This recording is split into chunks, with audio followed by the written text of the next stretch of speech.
I'm sorry, it's just as you see. I didn't mean for this to happen. Is this true? I asked my sister through clenched teeth. This isn't the right time for that. Maggie, you have to put family first. How could you be so heartless? You're a stay-at-home wife, Emma. You have plenty of time. Stop being so dramatic. The words echoed in my ears as I walked away from the phone.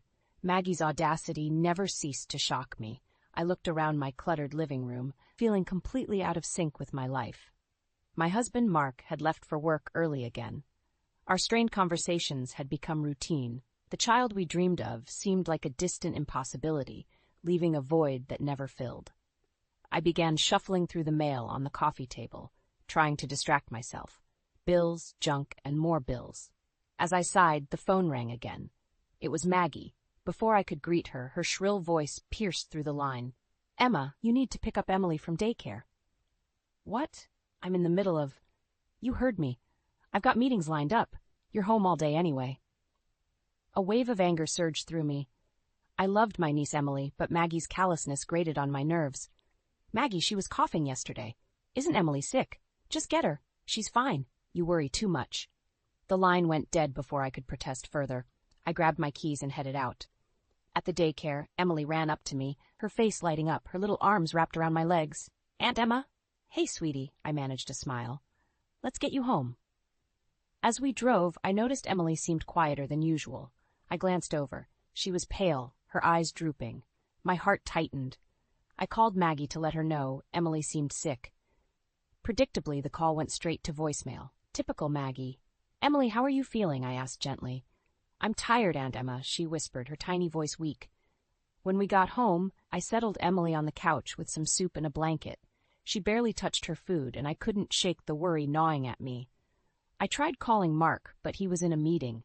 The sense of isolation was almost overwhelming. Hours passed, and Emily didn't improve. Growing increasingly anxious, I called Maggie again. No answer. I left another message, trying to keep my frustration in check. Maggie, it's Emma. Emily is really not well. Call me back, please. I sat by Emily's side, holding her hand, the silence of the house pressing down on me. Finally, Mark came home, looking drained as usual. He glanced at Emily and then at me. She doesn't look good, Em, he said, concern in his eyes for the first time in what felt like years. I know. Maggie hasn't called back. What should we do? We might have to take her to the hospital, he suggested, finally taking some responsibility. As we debated our next steps, my phone rang, startling me. It was the daycare director. Panic instantly gripped my heart. Emma, we tried to reach Maggie. Emily collapsed shortly after you both left. We're so sorry. You need to take her to the hospital immediately. My blood ran cold as I scooped Emily into my arms, her body limp and heavy. I barely registered Mark's hurried footsteps behind me as we rushed to the car. The drive to the hospital was a blur, my thoughts a jumbled mess of fear and anger. We arrived at the hospital in chaos, nurses and doctors swarming around us. Emily was wheeled away, and I felt an unbearable emptiness as I stood there, helpless. Mark's hand on my shoulder was the only thing keeping me grounded in that moment. Why didn't Maggie come back for her? The daycare director's words haunted me. The weight of responsibility and betrayal settled heavily on my shoulders. Hours passed with no sign of Maggie. Emily's condition worsened, and we waited, trapped in a spiral of terror and fury. Finally, a doctor approached us with a solemn expression. My heart sank further, dreading the news he brought. The consequences of Maggie's negligence and my actions were about to unfurl in ways I could never have imagined. The hospital hallway felt like it stretched on forever. Mark and I sat across from each other, silence heavy between us. My eyes were fixed on the doors through which Emily had disappeared hours ago. Just as my nerves were about to snap, my phone buzzed. It was Maggie. Emma! I saw your missed calls. What's going on? She said, sounding irritated. Maggie, where the hell have you been? Emily's in the hospital. I struggled to keep my voice down. My hands were shaking. What? Why? What happened? She collapsed after daycare. She's been unresponsive for hours. There was a brief pause. I'm sure she'll be fine, Emma. Kids get sick all the time. Are you out of your mind? Get over here now. I hung up, too angry to continue the conversation. I leaned back in the plastic chair, staring at the ceiling. Mark sat beside me, his head in his hands. Finally, Maggie showed up, her heels clicking sharply against the linoleum floor. "What is going on? Why did you drag me here?" she demanded, her voice cutting through the tension like a knife. I rose to meet her, my rage boiling over. "Emily is fighting for her life, and you act like it's a minor inconvenience. What the hell is wrong with you?" Maggie rolled her eyes. "You're overreacting, Emma. This is just another one of your dramatic episodes." "She should have seen a doctor yesterday," Mark snapped, surprising both of us. "You ignored Emma's calls, and now Emily's paying the price. Have you no shame?" "Oh, please. You're hardly ever around anyway, Mark. Don't pretend you care all of a sudden." A nurse stepped forward, cutting off our argument. "Miss Thompson? The doctor can see you now." We followed her to a small room. The doctor greeted us with a serious expression. "Emily's condition is critical. She has a severe infection that's been left untreated." "What can we do?" I pleaded, desperate for some hope. "We're doing everything we can, but she's very weak. It's a waiting game now." Maggie huffed, visibly annoyed. "How long is this going to take? I have work to do." The doctor looked astonished. "Your daughter's life is in danger, and you're worried about work?" Incensed, I grabbed Maggie's arm and pulled her into the hallway. "Your daughter is on the brink of death, and all you care about is your job. Where's your heart, Maggie?" She jerked her arm away, her eyes cold. "This is none of your business, Emma. Just because you can't have kids doesn't mean you can criticize my parenting."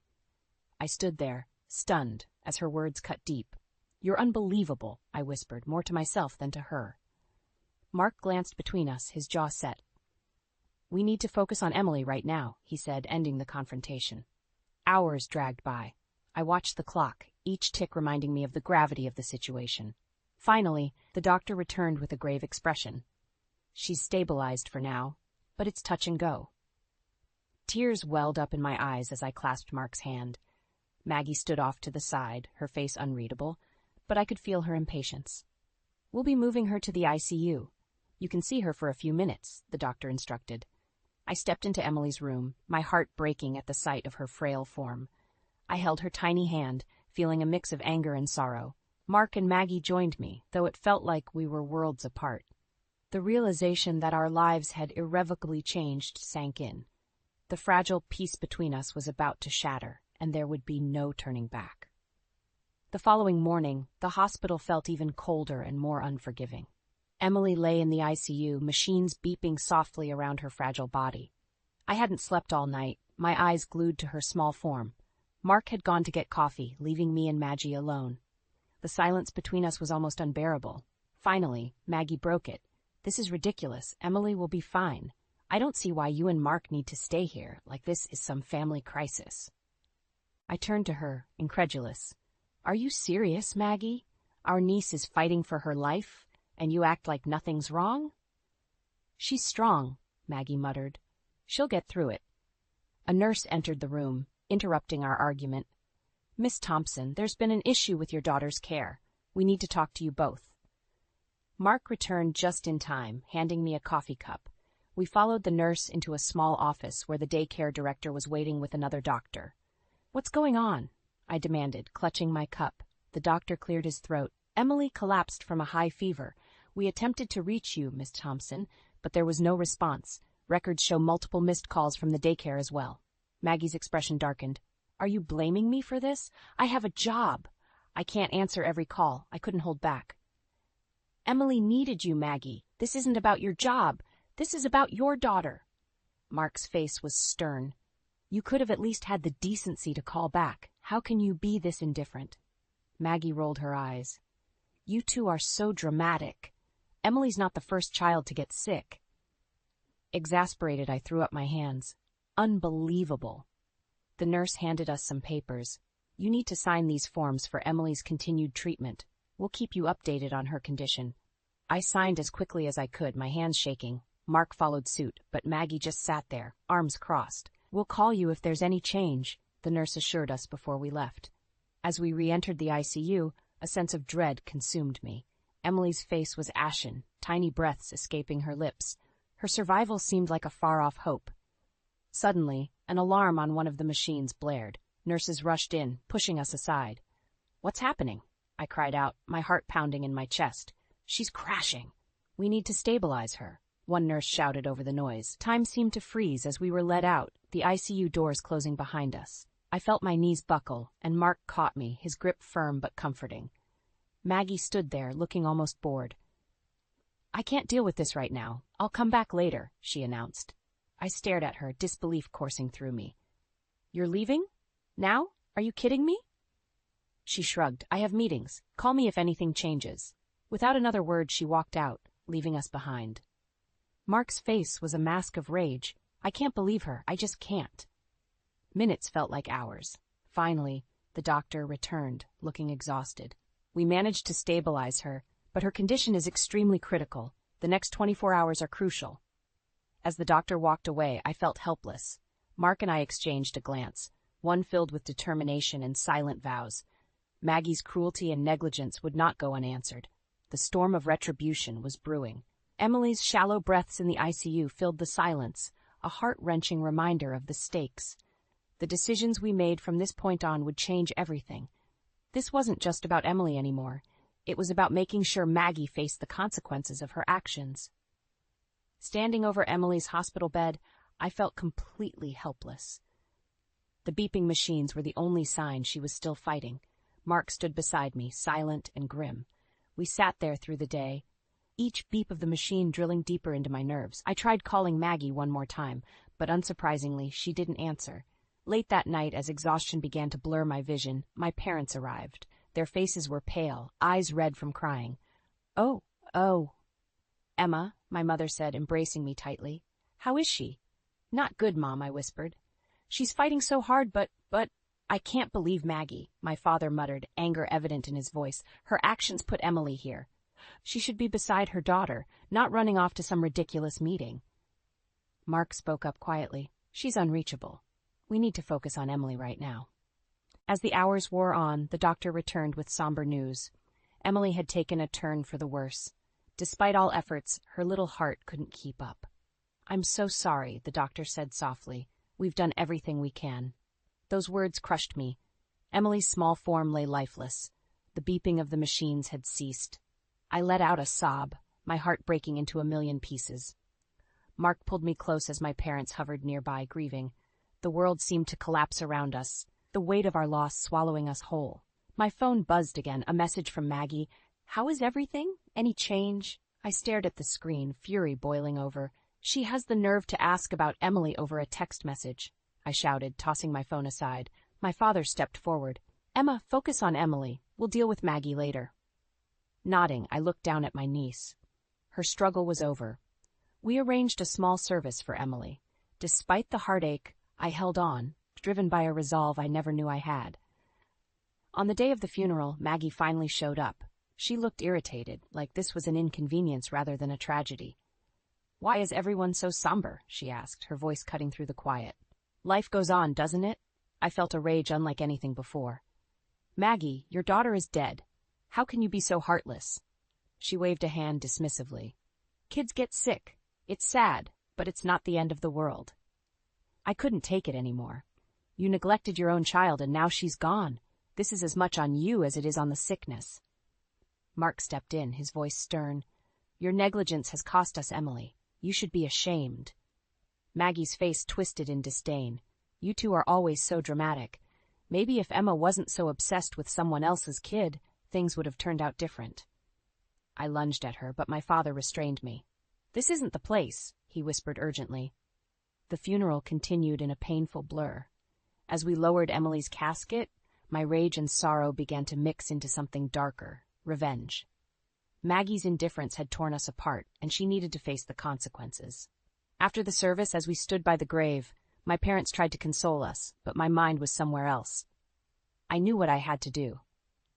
Maggie thought she could walk away from this unscathed, but I was going to make sure she paid for everything. Mark met my gaze, and I saw the same resolve in his eyes. We weren't just grieving, we were planning. Maggie had no idea what was coming for her. She had destroyed our lives, and now it was time to return the favor. The funeral left me with a hollow emptiness, but also a furious resolve. I watched Maggie from across the room, her cold indifference grating on me. My phone buzzed. It was a casual text from her, talking about a recent shopping trip, as if nothing had happened. That evening, I sat on the living room couch, feeling the anger simmering beneath my grief.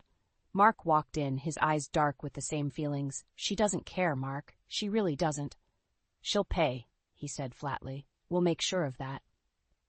Days passed in a blur until, one morning, my phone rang. Maggie's name flashed on the screen. I answered with a clipped tone. "Hey, sis, just got back. Got you a great souvenir from my trip. Can I swing by later?" I struggled to keep my voice steady. "What trip, Maggie?" "Oh, Mark didn't tell you? We went together for business. Relax, Emma. Take a break from all the drama," she said, dismissively, as if the funeral had been a minor inconvenience. Mark, who had been listening, stiffened beside me. "You think a souvenir makes up for this? Do you know what you've done, Maggie?" There was a moment of silence.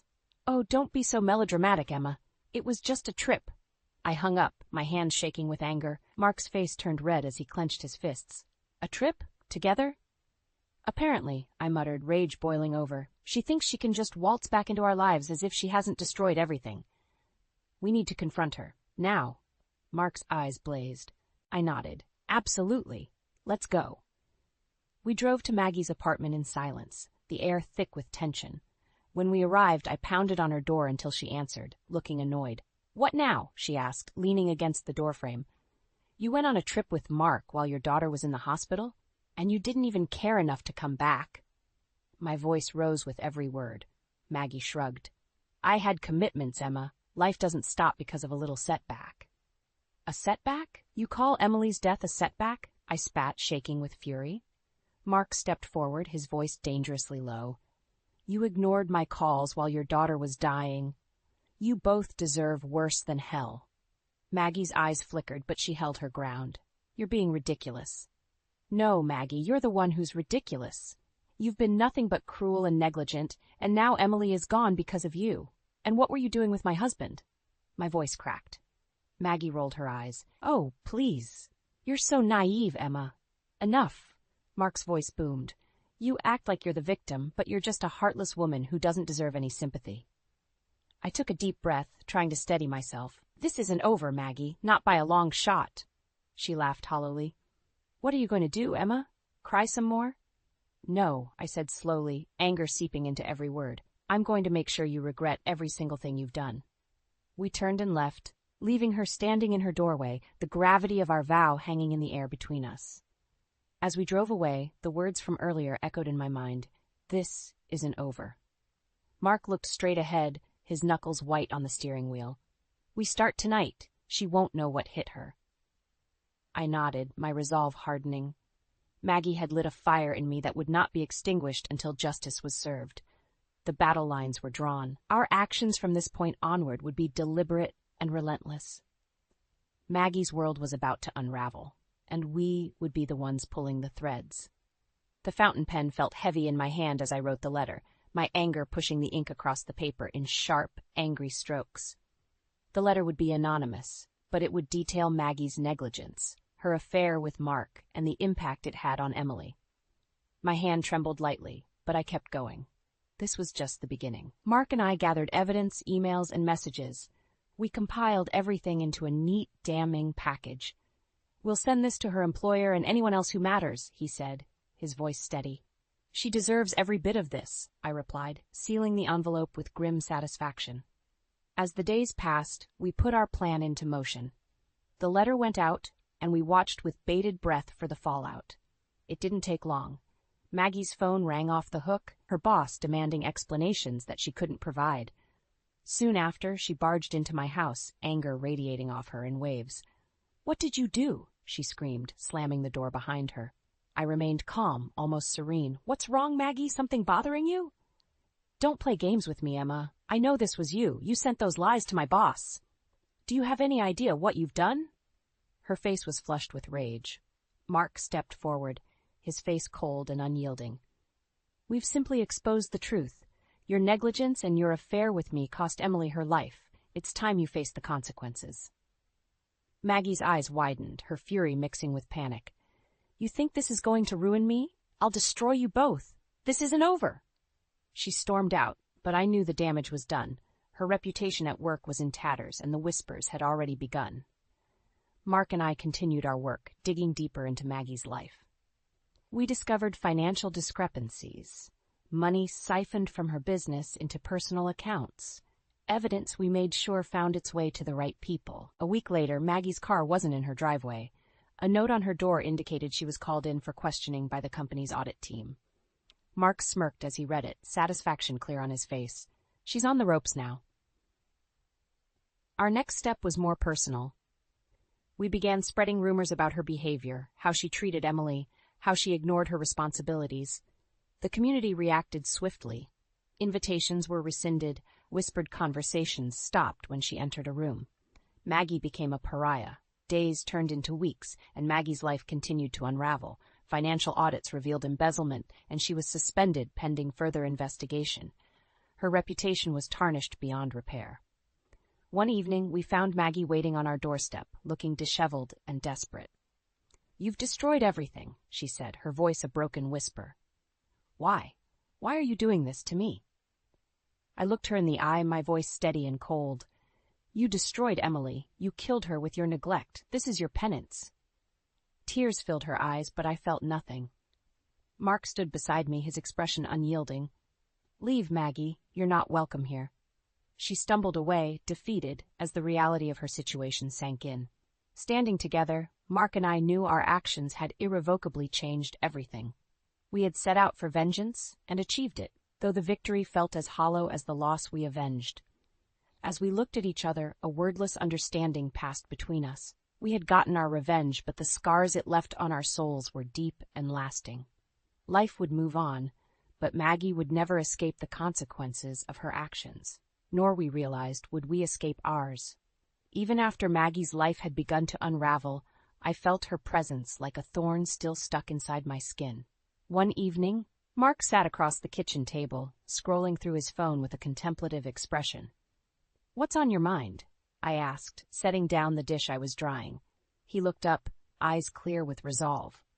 "We need to hit her where it hurts most. Her social standing and her finances are in shambles, but she's still walking free, acting like she's the victim." I nodded. "What did you have in mind?" "There's more we can do. I have some connections in the media.